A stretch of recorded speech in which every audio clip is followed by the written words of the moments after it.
Eh bien, chers amis, bonjour, bienvenue dans notre temps d'étude biblique. Aujourd'hui encore, nous voulons nous pencher sur la parole de Dieu dans ces temps de confinement qui se prolongent de plus en plus. Les choses ne sont pas faciles, mais nous croyons une nouvelle fois que Dieu est au contrôle et qu'il va nous faire du bien une nouvelle fois par ce qu'il a déjà rédigé pour nous des milliers d'années à l'avance.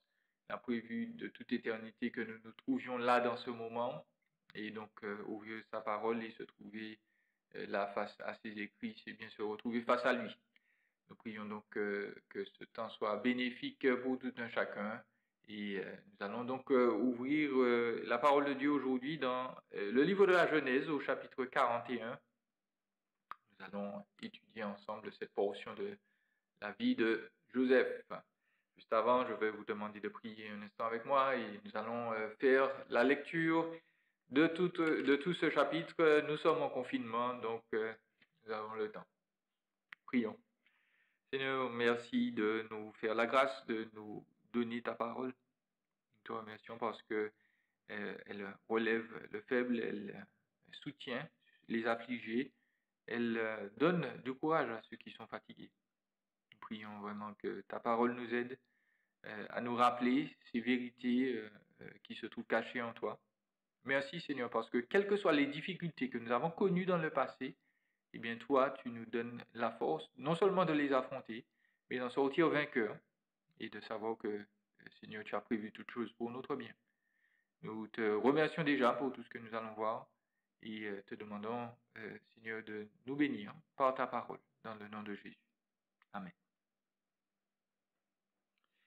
Voilà, commençons notre lecture. Je lis dans la version second 21, Genèse 41, verset 1. Au bout de 2 ans, le Pharaon fit un rêve dans lequel il se tenait près du fleuve. Alors 7 vaches, belles et grasses, sortirent du fleuve et se mirent à brouter dans la prairie. 7 autres vaches, laides et maigres, sortirent du fleuve après elles et se tinrent à côté d'elles, au bord du fleuve. Les vaches laides et maigres mangèrent les 7 vaches belles et grasses. Puis le Pharaon se réveilla. Il se rendormit et fit un second rêve. 7 épis gros et beaux montaient sur une même tige. 7 épis maigres et brûlés par le vent d'est poussèrent après eux. Les épis maigres engloutirent les 7 épis gros et pleins, puis le Pharaon se réveilla. Voilà quel était le rêve. Le matin, le Pharaon eut l'esprit troublé, et il fit appeler tous les magiciens et tous les sages de l'Égypte. Il leur raconta ses rêves, mais personne ne put les lui expliquer. Alors le grand responsable des boissons prit la parole, et dit au Pharaon, « Je vais rappeler aujourd'hui le souvenir de ma faute. » Et le Pharaon s'était irrité contre ses serviteurs. Il m'avait fait mettre en prison dans la maison du chef des gardes, ainsi que le chef des boulangers. Nous avons tous les deux fait un rêve au cours d'une même nuit, et chacun de nous a reçu une explication en rapport avec le rêve qu'il avait fait. Il y avait là avec nous un jeune Hébreu, un esclave du chef des gardes. Nous lui avons raconté nos rêves et il nous les a expliqués. Tout s'est produit conformément à l'explication qu'il nous avait donnée. Le Pharaon m'a rétabli dans mes fonctions et a fait pendre le chef des boulangers. Le Pharaon fit appeler Joseph. On s'empressa de le faire sortir de prison. Il se rasa, changea de vêtements et se rendit vers le Pharaon. Le Pharaon dit à Joseph, « J'ai fait un rêve, personne ne peut l'expliquer, et j'ai appris à ton sujet que tu peux expliquer un rêve après l'avoir entendu. » Joseph répondit au Pharaon, « Ce n'est pas moi, c'est Dieu qui donnera une réponse favorable au Pharaon. » Le Pharaon dit alors à Joseph, « Dans mon rêve, je me tenais sur le bord du fleuve. Alors, 7 vaches grasses et belles sont sorties du fleuve et se sont mises à brouter dans la prairie. 7 autres vaches sont sorties après elles, maigres, très laides et décharnées. Je n'en ai pas vu d'aussi laides dans toute l'Égypte. Les vaches décharnées et laides ont mangé les 7 premières vaches qui étaient grasses. Elles les ont englouties dans leur ventre sans qu'on aperçoive ou sans qu'on s'aperçoive qu'elles y étaient entrées. Leur apparence était aussi laide qu'avant. puis je me suis réveillé. J'ai vu encore en rêve cet épi plein et beau qui montait sur une même tige. Cet épi vide, maigre, brûlé par le vent d'Est, ont poussé après eux. Les épis maigres ont englouti les 7 beaux épis. Je l'ai dit au magicien, mais personne ne m'a donné l'explication. Joseph dit à Pharaon ce qu'a rêvé le Pharaon correspond à un seul événement. Dieu a révélé au Pharaon ce qu'il va faire. Les 7 belles vaches sont 7 années, et les 7 beaux épis aussi, c'est un seul rêve. Les 7 vaches décharnées et laides sorties après les premières sont 7 années, tout comme les 7 épis vides et brûlés par le vent d'Est. Ce sont 7 années de famine. C'est comme je viens de le dire au Pharaon. Dieu montre au Pharaon ce qu'il va faire. Il y aura 7 années de grande abondance dans toute l'Égypte. 7 années de famine les suivront, et l'on oubliera toute cette abondance en Égypte. La famine détruira le pays. Cette famine qui suivra sera si forte qu'on ne s'apercevra plus de l'abondance dans le pays. Si le Pharaon a vu le rêve se répéter, c'est que la décision est ferme de la part de Dieu et qu'il la mettra rapidement en œuvre. Maintenant que le Pharaon choisisse un homme intelligent et sage et qu'il le mette à la tête de l'Égypte, que le Pharaon établisse des commissaires sur le pays pour prélever 1/5 des récoltes de l'Égypte pendant les 7 années d'abondance, qu'il rassemble tous les produits de ces bonnes années à venir, qu'ils amassent sous l'autorité du Pharaon du blé et des vivres dans les villes et qu'ils en aient la garde. Ces provisions formeront une réserve pour le pays, pour les 7 années de famine qui frapperont l'Égypte, afin que le pays ne soit pas détruit par la famine. Ces paroles plurent au Pharaon et à tous ses serviteurs. Le Pharaon dit à ses serviteurs, pourrions-nous trouver un homme tel que celui-ci, qui a en lui l'Esprit de Dieu? Et le Pharaon dit à Joseph, puisque Dieu t'a fait connaître tout cela, il n'y a personne qui soit aussi intelligent et aussi sage que toi. Tu seras responsable de ma maison et tout mon peuple obéira à tes ordres. Le trône seul m'élèvera au-dessus de toi. Et le Pharaon dit à Joseph, vois, je te donne le commandement de toute l'Égypte. Et le Pharaon retira l'anneau de son doigt et le passa au doigt de Joseph. Il lui donna des habits de fin lin et lui mit un collier d'or au cou. Il le fit monter sur le char qui suivait le sien, et l'on criait devant lui, à genoux. C'est ainsi que le Pharaon lui donna le commandement de toute l'Égypte. Il dit encore à Joseph, c'est moi qui suis le Pharaon, mais sans ton accord, personne ne lèvera la main ni le pied dans toute l'Égypte. Le Pharaon appela Joseph Saphnath-Panéah et lui donna pour femme Asnath, fille de Potiphéra, le prêtre d'On. Joseph partit pour visiter l'Égypte. Il était âgé de 30 ans lorsqu'il se présenta devant le Pharaon, le roi d'Égypte. Il quitta le Pharaon et parcourut toute l'Égypte. Pendant les 7 années de fertilité, la terre rapporta abondamment. Joseph rassembla tous les produits de ces 7 années en Égypte. Il entreposa des vivres dans les villes, en mettant à l'intérieur de chaque ville les produits des campagnes environnantes. Joseph amassa du blé comme le sable de la mer, en quantité si considérable que l'on cessa de compter parce qu'il n'y en avait plus de nombre, ou il n'y avait plus de nombre. Avant les années de famine, Joseph eut 2 fils que lui donna Asnath, fille de Potiphéra, le prêtre d'On. Joseph appela l'aîné Manassé, car, dit-il, Dieu m'a fait oublier toutes mes peines et toute ma famille. Il l'appela le second Éphraïm, car, dit-il, Dieu m'a donné des enfants dans le pays de mon malheur. Et cette année d'abondance qu'il y eut en Égypte passèrent, et les 7 années de famine commencèrent à venir, comme Joseph l'avait annoncé. La famine régna dans tout le pays, ou dans tous les pays, mais dans toute l'Égypte, il y avait du pain. Quand toute l'Égypte commença aussi à avoir faim, le peuple cria au Pharaon pour avoir du pain. Le Pharaon dit à tous les Égyptiens, allez vers Joseph et faites ce qu'il vous dira. La famine régnait sur tout le pays. Joseph ouvrit tous les centres d'approvisionnement et vendit du blé aux Égyptiens, car la famine était forte en Égypte. On arrivait de tous les pays en Égypte pour acheter du blé à Joseph, car la famine était forte partout. Voilà notre lecture.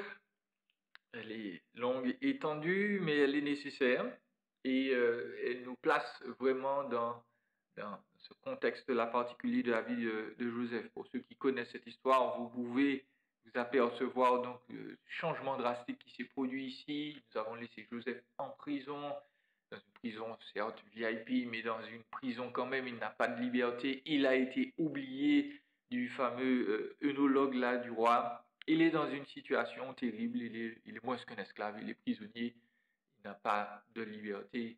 Et vous pouvez, comme a fait un commentateur, vous imaginez ce qui se produit là brusquement. Vient voir Joseph, on lui dit, écoute, tu sors de prison, tu te laves, tu te changes, tu te rases, on va te donner des vêtements, tu vas voir le pharaon.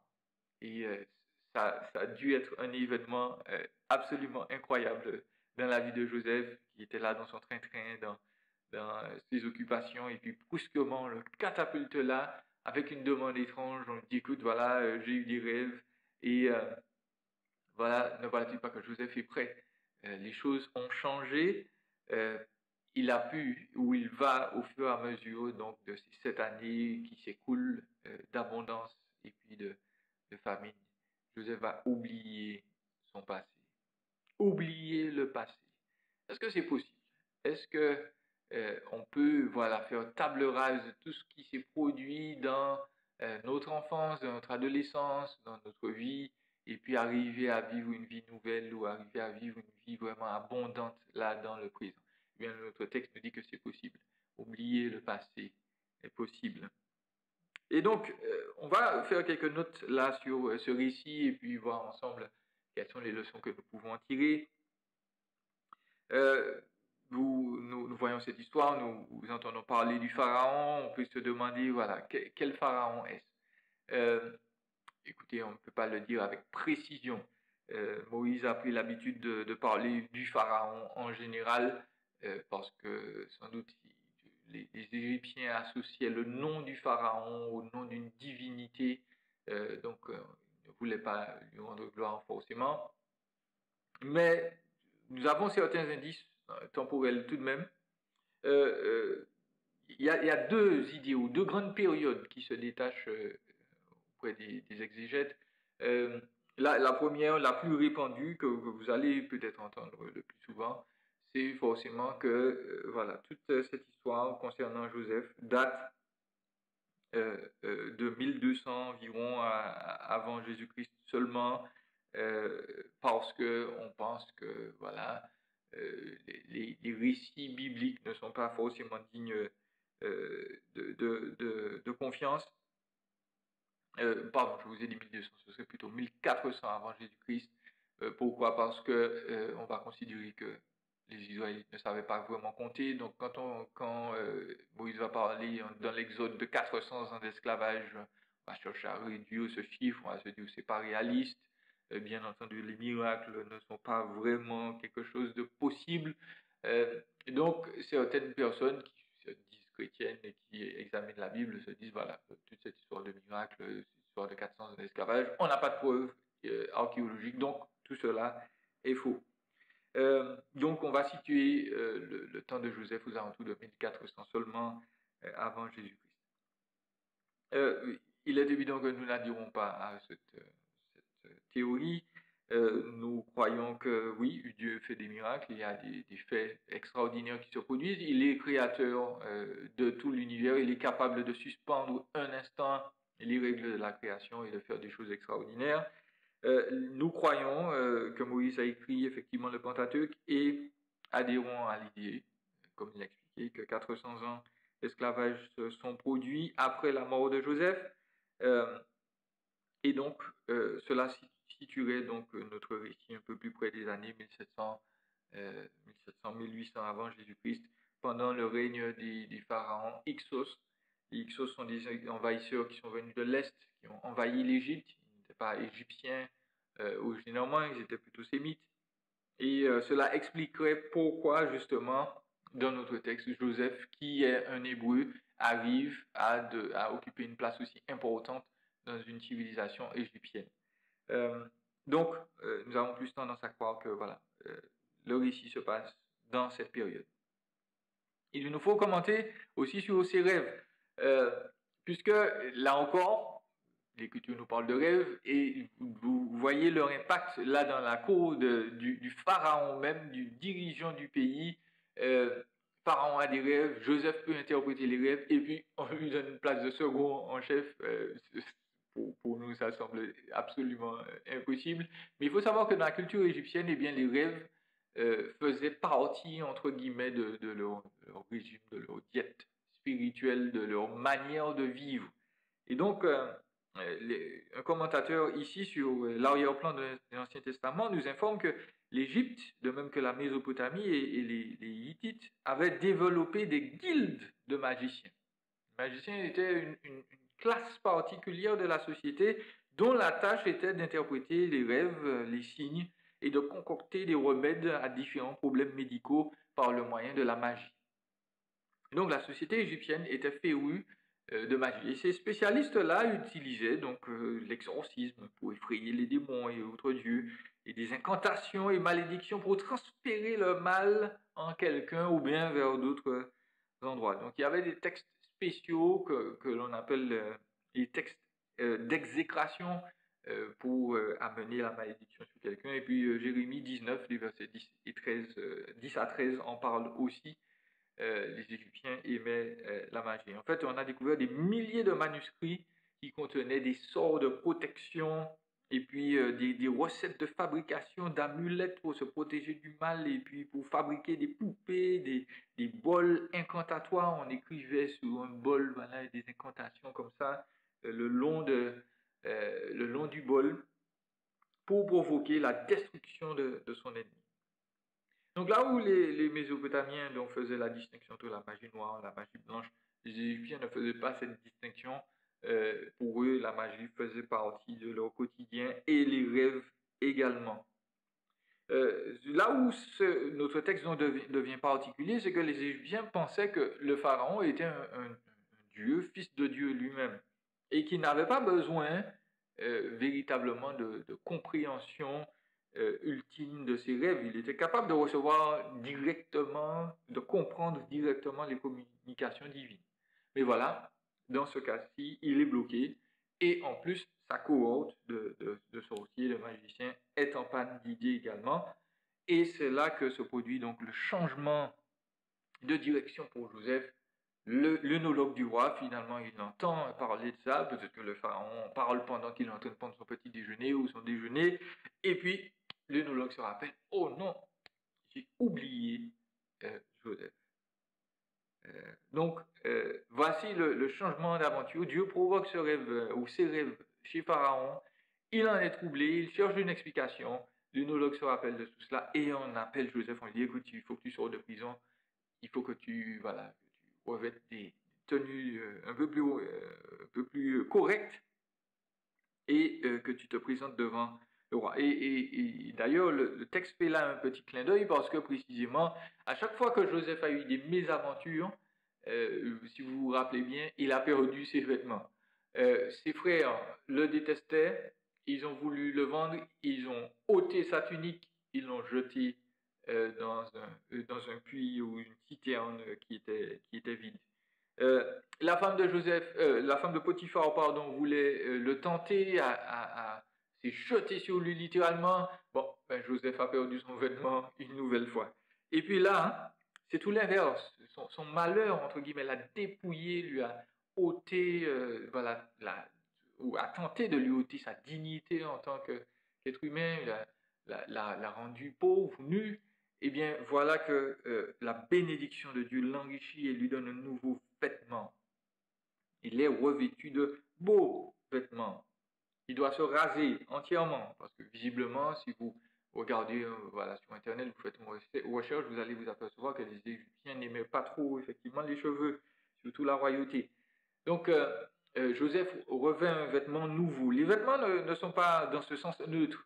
Ils annoncent toujours quelque chose. Ils parlent d'événements, ils parlent de la personne qui les revêt. Et ici, comme ailleurs dans l'Écriture, lorsqu'il y a un changement, une nouveauté, quelque chose d'extraordinaire, eh bien, on a un nouveau vêtement. Il faut remarquer l'humilité de Joseph. Pharaon lui dit au verset 15, eh bien, voilà, j'ai fait un rêve, personne ne peut l'expliquer, mais moi, j'ai entendu que toi, tu peux expliquer les rêves. Et Joseph dit clairement tout de suite au Pharaon, c'est pas moi, ce n'est pas moi, c'est Dieu. Joseph est plein d'humilité. Après 13 ans séparé de sa famille, après donc 2 ans au minimum d'oubli en prison injustement, Joseph ne pense pas s'attirer la gloire. Il n'est pas en train de dire oui, bah, finalement, je mérite d'être honoré par ses capacités. De toute façon, c'est moi qui les ai. Joseph dit non, non, il reste dans l'humilité. Il ne veut saisir aucune gloire pour lui. Il dit ce n'est pas moi, c'est Dieu. Ce n'est pas moi, c'est Dieu. Donc, on peut noter l'humilité de Joseph. Malgré les circonstances qui ont voulu l'écraser ou l'affiner, il est ressorti de là vraiment pur. Il a considéré que sa valeur est liée à Dieu, que tout ce qu'il est capable de faire de bien, c'est Dieu qui lui donne cette capacité. Il ne l'a pas de manière intrinsèque. Et c'est là une bonne leçon pour nous parce que très souvent dans l'adversité, on a tendance à devenir aigri, on a tendance à souhaiter le mal pour les autres, on a tendance voilà, à se gonfler d'une manière ou d'une autre. Mais Joseph reste à son poste. Il dit non, non, c'est Dieu. C'est Dieu qui est capable d'interpréter les rêves du Pharaon, ce n'est pas moi. Et quand Joseph donc donne cette explication, pour lui, les choses sont très claires. Là encore, Dieu lui a donné par son esprit l'intelligence de saisir tout cela. Eh bien, ne voilà-t-il pas qu'on lui parle, on lui propose la place de second dans le royaume. Et cela est possible, je le redis, parce que Pharaon et les Égyptiens en général conçoivent que les rêves sont importants. Et si Joseph a une clarté aussi vibrante de tout ce qui est voilà, du spirituel, eh bien ils se disent, voilà, Joseph, c'est un homme spirituel important, donc on va lui donner une position importante. Alors, peut-être qu'il faut nuancer, là, peut-être, cette position de deuxième en Égypte. Parce que plusieurs Égyptiens, on a retrouvé des écrits, donc dans le Tombe entre autres, plusieurs Égyptiens qui pouvaient se dire le deuxième après Pharaon. Ils étaient voilà, les premiers dans la cour de Pharaon et ils le disaient sur leur tombe, voilà, je suis le premier des courtisans de Pharaon, je suis le premier après lui, etc. Et donc, la position de second, c'est une position importante, c'est indéniable, mais cela ne veut pas dire que voilà, Joseph était supérieur absolument à tout le monde et que voilà, tout le monde devait se courber devant lui. Il y avait visiblement, le pharaon avait l'habitude de transmettre là, voilà, son autorité à d'autres personnes. Et donc, Joseph a occupé un poste important. Sans doute, il était vizir, peut-être premier vizir ou deuxième vizir. Il n'était pas seulement responsable de l'agriculture, il me semble, parce que certains vont dire voilà, que c'était l'équivalent du ministre de l'Agriculture, c'était un peu plus que ça. Mais voilà, il ne faut pas se dire que c'était un poste voilà, supérieur absolument à tout le monde. Peut-être qu'il est possible que ce soit une habitude du pharaon, voilà, tu seras mon second, alors qu'il y en avait d'autres seconds en Égypte. Mais voilà, il n'empêche, Joseph se retrouve à diriger un pays ou à avoir entre les mains l'avenir d'un pays et même de plusieurs. Pour ceux qui connaissent cet épisode biblique, ce n'est pas seulement l'Égypte qui va être affectée, mais ce sont les royaumes environnants. Et donc, Joseph a cette responsabilité-là. Il est donc parti d'être un jeune homme vendu comme esclave, jeté en prison de manière injuste pour arriver à la deuxième place dans le royaume qui constituait la plus grande puissance à cette époque-là, ou en tout cas l'une des plus grandes puissances au monde à cette époque. Donc, on voit le changement parcouru. Après tant d'années à manger du pain blanc ou du pain noir, Joseph sort enfin de la galère. Sa persévérance a payé, il n'a pas renié Dieu, sa probité a payé aussi, il est honnête dans ce qu'il fait. Et surtout, nous devons déjà nous rappeler que voilà, Dieu accomplit son plan parfait à travers Joseph. Dieu orchestre tout pour que Joseph arrive à cette position. On va voir pourquoi. Et Joseph trouve là un bien-être financier, émotionnel dans sa deuxième situation, dans sa nouvelle situation. il a perdu sa famille, Dieu lui en redonne une autre. Il était insignifiant en tant qu'esclave, il est devenu pourvoyeur de toute l'Égypte et même de plusieurs pays. L'histoire se termine en nous disant, voilà, Joseph a 2 fils, ou ce chapitre se termine en nous disant, voilà, Joseph a 2 fils. Encore un doublon, il a ce premier fils qu'il appelle Manassé. C'est-à-dire que Dieu a causé l'oubli. C'est ce que le terme veut dire. Et les commentateurs font remarquer que, voilà, même là, dans le nom qu'on a donné à Joseph, que Joseph a donné à son fils, on voit que Dieu agit toujours. C'est Dieu qui a causé l'oubli. C'est Yahweh ou Dieu m'a fait oublier toutes mes peines. Vous voyez, Dieu agit dans la vie de Joseph. Il est tout le temps actif. Et puis, son deuxième fils, il s'appelle Éphraïm, qui veut dire double fécondité, double rendement, double fruit. Quand la version second 21 a traduit, Dieu m'a donné des enfants. Mais c'est plus que ça. Dieu m'a rendu fécond. Il m'a fait produire de grandes et belles choses doublement dans ce pays qui est normalement le pays de mon malheur. Et puis, puisque l'on parle de nom, voilà, le pharaon a appelé Joseph Safpenach, ou Safnat, Panéas, qui veut dire celui qui découvre des choses cachées, puisque ça correspond à ce qu'il est capable de faire. Donc, Joseph, voilà, est renommé, il y a cette idée, voilà, d'une nouvelle identité, il y a ce caractère-là qui apparaît, qui transparaît à travers cet épisode. Il y a des choses nouvelles qui se produisent. Lui qui a souffert pendant si longtemps, eh bien, nous voyons que Dieu est capable de changer les choses, de changer les circonstances. Et c'est un encouragement pour nous tous. Effectivement, Dieu est capable, à partir de circonstances difficiles, grâce même aux circonstances difficiles, de nous faire arriver à un autre point. Et parfois, cela prend du temps. Nous avons dit, Joseph est arrivé en Égypte, il avait 17 ans, et il a maintenant 30 ans lorsqu'il est devant le pharaon. Donc il y a 13 ans qui se sont écoulés. Le temps est long, le temps est difficile. Et peut-être que là, vous êtes là devant ce confinement, vous trouvez le temps long, vous vivez une épreuve depuis très longtemps, dont vous ne parlez pas beaucoup, vous trouvez le temps long, et que Dieu vous dit, voilà, Dieu est capable de faire cesser cette épreuve et de vous transporter au moment où il va causer l'oubli, où il va faire en sorte que vraiment, dans votre existence, il y ait de la nouveauté, de grandes choses. Et là-dessus, on va y revenir. Mais quand il nomme son fils Manassé, il y a, un commentateur fait remarquer, il y a là un paradoxe. Parce qu'il appelle son fils Dieu m'a fait oublier, et c'est un rappel perpétuel de l'oubli, entre guillemets. À chaque fois qu'il dit Manassé, il va se rappeler, ah, voilà, Dieu m'a fait oublier ma peine.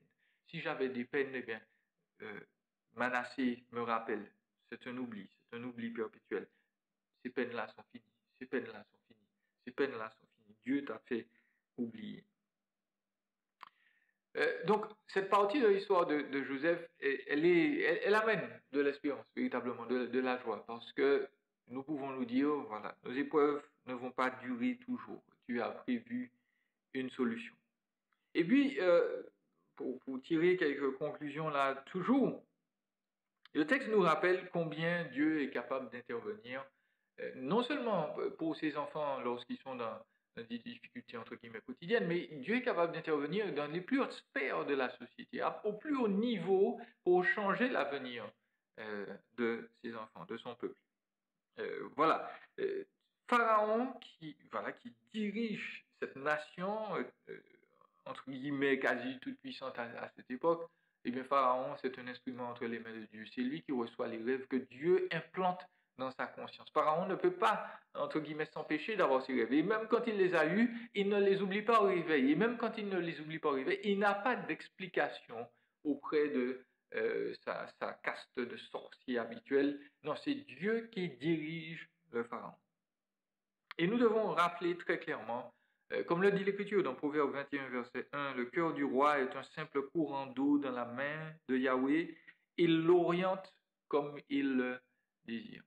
Il n'existe pas d'autorité, de gouvernement, d'homme politique qui soit hors de portée de Dieu. Qu'il croit en Dieu ou pas, qu'il soit idolâtre ou pas, l'Écriture nous dit le cœur du roi, quel qu'il soit, est un simple courant d'eau dans la main de Yahweh. Il l'oriente comme il le désire. Et forcément, cela va nous faire penser à peut-être certaines choses qui vont nous titiller. Comment Joseph, qui est un croyant dans le Dieu véritable, a-t-il pu se retrouver à régner finalement dans un pays, dans un environnement plein de sorcellerie, de magie, de personnes opposées à Dieu? L'Écriture ne nous a pas dit que voilà, le pharaon s'est converti, qu'il est devenu un adorateur du vrai Dieu. Non, Joseph, qui n'a jamais fait de compromis jusqu'à maintenant, il a gardé sa foi dans le vrai Dieu. Comment a-t-il pu évoluer dans ces circonstances-là? Premièrement, et j'espère que cela ne va pas vous choquer, il me semble que Joseph n'est pas entré dans la cour du pharaon en étant un révolutionnaire, en disant à tout le monde, bon, à partir de maintenant, vous allez jeter vos idoles, je ne vais pas approuver votre adoration de rats du soleil, etc. Joseph n'a pas agi du tout comme cela. En fait, plus tard dans le récit, il va parler, entre guillemets, de sa coupe de divination. Il semble que Joseph, et ce n'est pas qu'il ait renié sa foi par rapport au vrai Dieu, mais Joseph n'a pas été là, encore une fois, comme je l'ai dit, pour faire le révolutionnaire. Il n'a pas cassé les coutumes des gens. Et il est même entré, entre guillemets, il a même donné une certaine apparence finalement que, voilà, bon, il avait certaines pratiques qui avaient l'air étranges. Et peut-être que certains vont dire, non, c'est inadmissible, etc. Mais rappelons-nous que nous sommes à une autre époque de la révélation divine. Et puis, rappelons-nous que Dieu l'a placé là pour être un instrument de salut pour son peuple déjà, premièrement, pour des nations ensuite. Et Joseph, en dépit de ses croyances, donc, a voulu agir vraisemblablement pour ne pas être un outrage constant à Pharaon dans sa manière d'observer les choses. Sa foi était plus discrète. Ce n'est pas qu'elle était inconnue, puisqu'il a dit très clairement, là, il a parlé de Dieu, donc Elohim, son Dieu à lui, le Dieu unique. Les Égyptiens savaient qu'il croyait en Dieu. Mais voilà, Joseph n'en a pas fait une affaire d'État, si vous me le permettez. Il n'a pas voulu imposer donc sa croyance aux Égyptiens. Il est évident qu'aujourd'hui, les choses vont être plus compliquées parce que voilà, Christ étant venu, Christ demande une allégeance absolument décisive. Même plus tard dans l'Ancien Testament, déjà, Daniel et ses trois amis, donc Anania, Michaël et Azaria, ils ont dû être plus radicaux par rapport à leur croyance. Ils ont très clairement dit à Nebuchadnezzar, tu veux qu'on t'adore? Ben non, ça ne va pas passer. Donc, voilà, comment Joseph, qui est un vrai croyant, a pu survivre dans la cour de Pharaon? C'est sûr qu'il n'a pas imité ses pratiques, mais il n'a pas été non plus quelqu'un qui a cherché à tout bouleverser. Et cela donc introduit une petite parenthèse nécessaire qui est notre position face au gouvernement. Un chrétien peut-il faire partie du gouvernement? Quel doit être son positionnement par rapport aux autorités de son pays? L'Écriture en parle plusieurs fois dans Pierre au chapitre 4, dans Romains au chapitre 13. Donc nous allons faire la lecture rapide de ce texte, puisqu'il enseigne donc les principes fondamentaux concernant donc le positionnement du chrétien face aux autorités.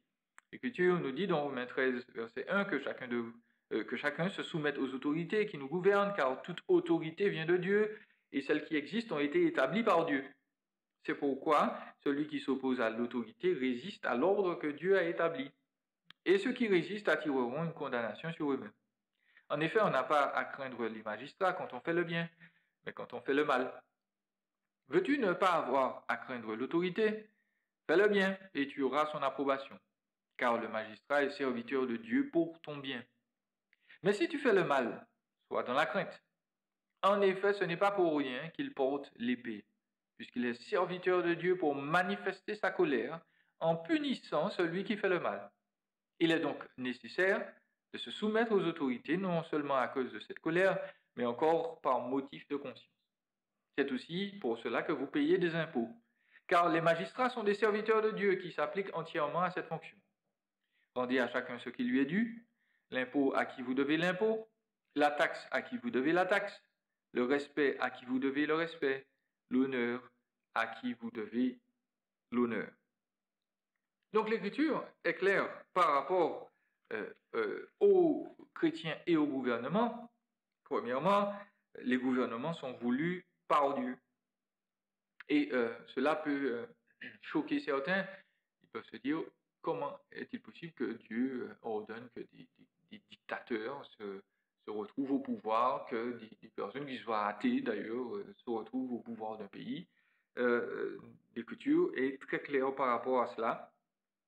Dieu préfère un mauvais gouvernement à une société sans gouvernement. Pourquoi? Parce que Dieu est un Dieu d'ordre. Et même un gouvernement corrompu donne un semblant d'ordre à une nation, à un peuple. Et donc, Dieu est ordonné dans tout ce qu'il fait, et il va préférer, je le dis, c'est ce que l'Écriture déclare de toute façon, avant un mauvais gouvernement qu'un gouvernement juste. Et peut-être que certains trouvent la pilule dure à avaler, mais il faut se rappeler du temps où Paul écrit cela. Paul écrit cette lettre de Romains, Néron est au pouvoir, il est encore décent, gentil, et il va se transformer donc en monstre. Néron a fait tuer sa mère, a fait tuer ses frères, il a probablement tué son épouse aussi. C'est quelqu'un d'absolument fou. Et les chrétiens qui ont vécu donc dans les premiers siècles et même avant ne se sont jamais retrouvés dans des démocraties avec une constitution qui dit que les hommes et les femmes sont libres et égaux en droit. Ça ne s'est retrouvé nulle part. Et quand Paul donc dit que chacun se soumette aux autorités, ne vous en faites pas, il ne vit pas dans une situation meilleure que la nôtre. Il ne s'est jamais trouvé dans une position de vivre dans un état de droit où tout était lissé, où il y avait une police équitable, où les choses étaient droites. Pourtant, Paul reflète le désir divin d'avoir de l'ordre et de l'autorité. Donc, cela veut dire que le chrétien, avant de penser à la révolution, je ne sais pas si c'est forcément quelque chose que Dieu approuve de toute façon, il doit se placer dans ce contexte-là et se dire, voilà, Dieu est capable de contrôler, nous l'avons vu avec Pharaon, les autorités qui sont plus ou moins décentes, qui vont abonder selon le droit, et il va aussi contrôler les autorités non croyantes qui ne vont pas obéir à Dieu. Donc, les gouvernements reflètent un certain ordre, Dieu les approuve. Il faut noter toutefois que les autorités non croyantes sont aussi vues comme étant parfois manipulables par l'Esprit de Dieu et étant elles-mêmes très souvent des ennemis de Dieu. Si vous avez déjà lu l'Apocalypse, vous allez voir des descriptions de ce qu'on appelle des bêtes. Dans le livre de Daniel aussi, à partir du chapitre 6, on va en parler. Les bêtes sont une représentation, sont une image, un symbole du gouvernement. Et ce n'est pas un symbole positif, c'est quelque chose de... Voilà. Les gouvernements, paradoxalement, dans l'Écriture, sont représentés comme quelque chose de bestial, comme quelque chose d'animal qui dévore, qui écrase, qui soumet les autorités. Donc, vous voyez, il y a une image paradoxale là.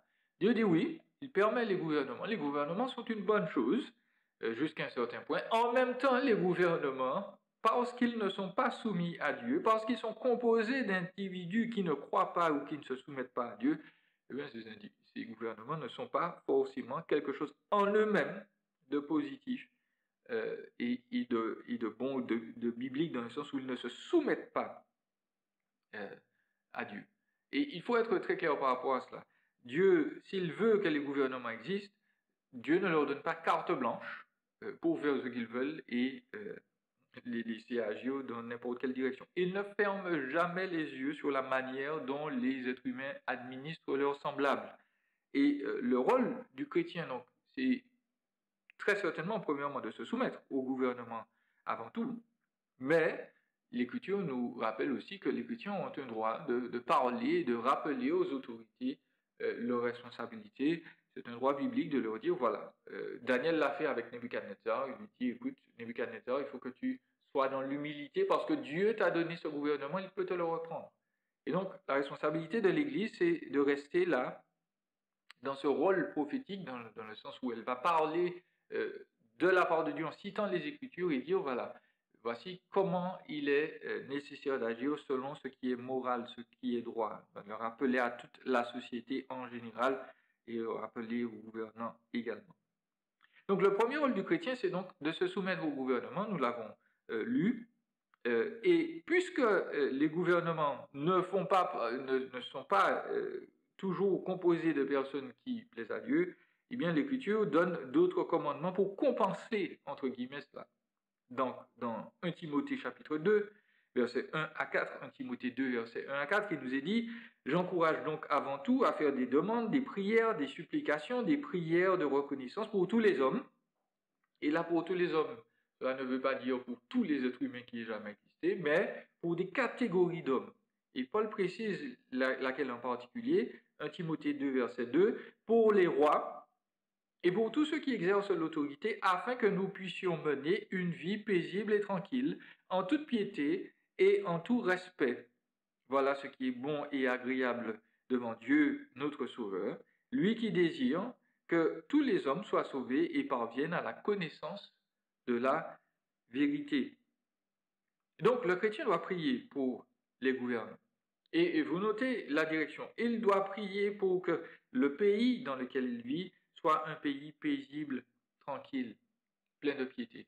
Donc, Dieu nous dit que le chrétien est une force de changement spirituel pour son pays. Lorsqu'il prie pour que son pays puisse vivre dans la tranquillité, que son pays puisse vivre paisible, en toute piété et en tout respect, il est en train de parler du fait que, voilà, nous avons le droit de demander à Dieu que, voilà, les décisions prises au niveau du gouvernement aident non seulement les chrétiens, mais le pays à vivre dans la tranquillité, dans le respect, dans la paix.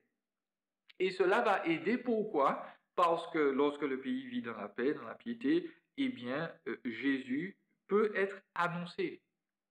Dieu veut que les hommes soient sauvés. Donc, quand il dit tous les hommes là, cela se rapporte à tous les hommes au verset 1, toutes les catégories de personnes soient sauvées.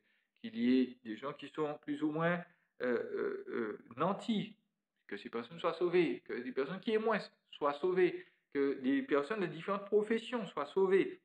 Dieu veut, voilà, sauver des individus dans toute la société, et pour cela, donc, la paix, lorsqu'on a un État qui respecte les lois, qui n'est pas corrompu, qui ne brise pas, voilà, les minorités et autres, eh bien, cela aide à la connaissance de la vérité. Donc, le chrétien a le droit et le devoir de se soumettre à l'Écriture lorsqu'elle dit que, voilà, il faut nous soumettre aux autorités. Maintenant, l'Écriture rappelle aussi que le chrétien doit se soumettre à Dieu avant tout. Et donc, là où le gouvernement va commander quelque chose que la Bible interdit, ou interdire quelque chose que la Bible commande, eh bien, le chrétien a la responsabilité, le devoir de refuser respectueusement et tout en assumant les conséquences de ce refus. De manière respectueuse, eh bien, le chrétien va devoir gérer son refus d'obéir parfois à des commandements du gouvernement qui vont être contraires à ce que l'Écriture dit. Il y aura des conséquences financières, il y aura des conséquences en termes de perte de liberté. Eh bien, voilà, le chrétien doit être prêt à assumer donc ces conséquences-là. Peut-être que dans certains pays, les chrétiens ont plus de facilité pour influencer les lois et autres régulations.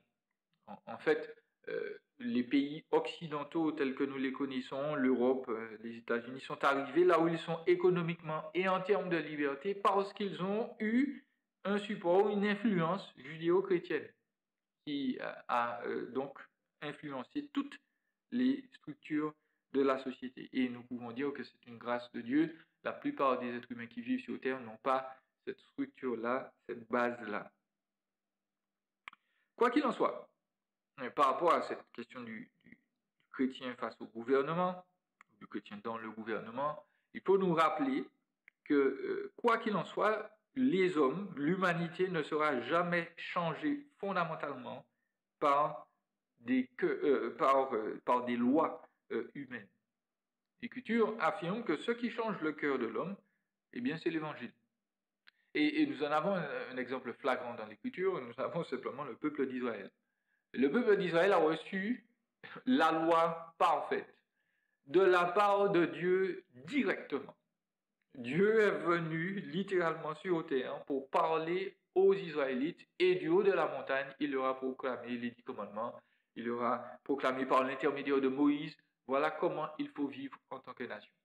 Les Israélites ont reçu de Dieu lui-même, le créateur de l'univers, les commandements parfaits qui auraient pu les aider, les amener plus près de Dieu. Qu'est-ce qu'il en est résulté pour Israël? La désobéissance et la rébellion. La loi ne change pas le cœur des hommes.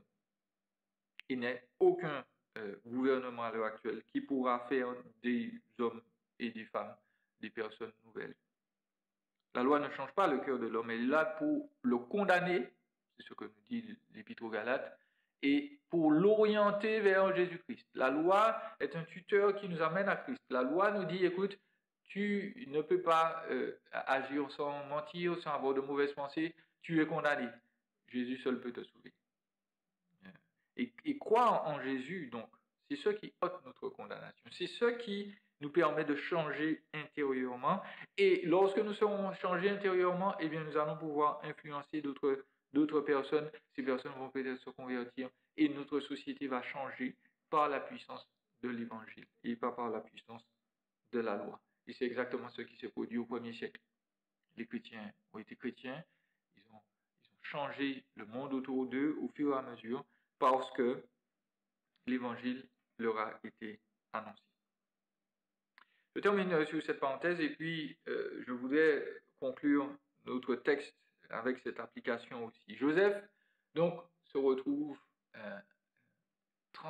translaté, transporté de la prison au plus haut poste de l'Empire égyptien et nous l'avons dit, il a appelé son fils Manassé. Manassé. Dieu m'a fait oublier le passé. Et nous voulons rappeler que Dieu veut faire exactement la même chose. Jésus-Christ, lorsqu'il a été crucifié, on a percé ses poignets, on a percé ses chevilles, on a percé son côté. Et lorsqu'il est ressuscité, eh bien, il s'est montré à ses disciples, et en particulier, l'un d'entre eux a vu ces marques-là de la crucifixion de manière plus poignante, c'est Thomas.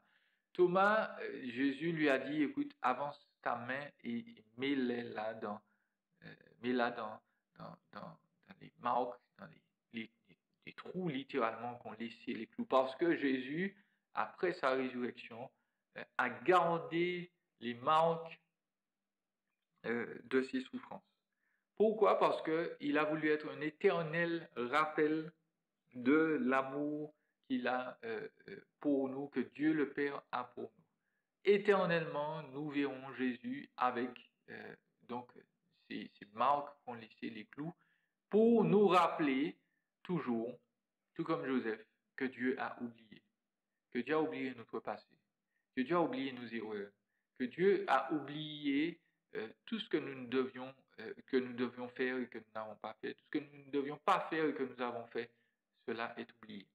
Et le salut donc que Jésus-Christ nous offre est un salut complet, c'est un salut total. Et je voudrais vraiment que cette nouvelle donc de l'oubli de Dieu, eh bien, soit vraiment au cœur de nos vies.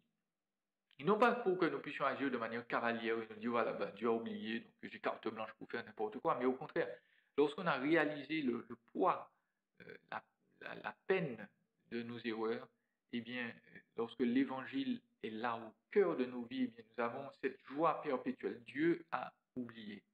Dieu nous fait oublier. Peut-être que vous vivez des événements difficiles, peut-être que voilà, des anciens souvenirs d'abus vous reviennent. L'Écriture dit que voilà, Jésus-Christ vous a pardonné et Jésus-Christ est en train d'œuvrer pour que tout soit changé pour votre bien. Et donc, le passé est oublié. Et Dieu ne veut pas que vous restiez dans le passé, il veut que vous puissiez vivre votre présent et le futur de l'éternité avec cette conscience. Dieu a offert son Fils pour vous. Il porte à jamais dans son corps le rappel qu'il a oublié. Il a oublié le passé. Et puisqu'il a oublié le passé, bien vous pouvez l'oublier aussi et avoir une vraie joie, une vraie paix en lui. Voilà. Que le Seigneur vous fortifie et vous encourage. Alors que nous vivons ce confinement, la bonne nouvelle doit toujours être au centre de notre vie. Dieu a oublié le passé, Dieu peut nous faire oublier le passé également et nous faire vivre un présent de relèvement, de joie, de paix. Voilà. Que le Seigneur vous bénisse, vous encourage. Prions. Seigneur, nous te remercions parce que effectivement, il n'y a plus aucune condamnation pour ceux qui sont en Jésus-Christ, pour ceux qui marchent selon l'esprit et non selon la chair. Merci Seigneur pour ces vérités que tu nous rappelles. Merci parce que nous sommes utiles là où nous sommes, parce que toi, tu nous as sauvés, tu nous as rachetés, tu nous as délivrés de notre vaine manière de vivre et tu nous as amenés dans le royaume de ton Fils bien-aimé. Merci Seigneur de guérir et de continuer de guérir tous ceux qui ont peut-être des souvenirs douloureux à l'esprit.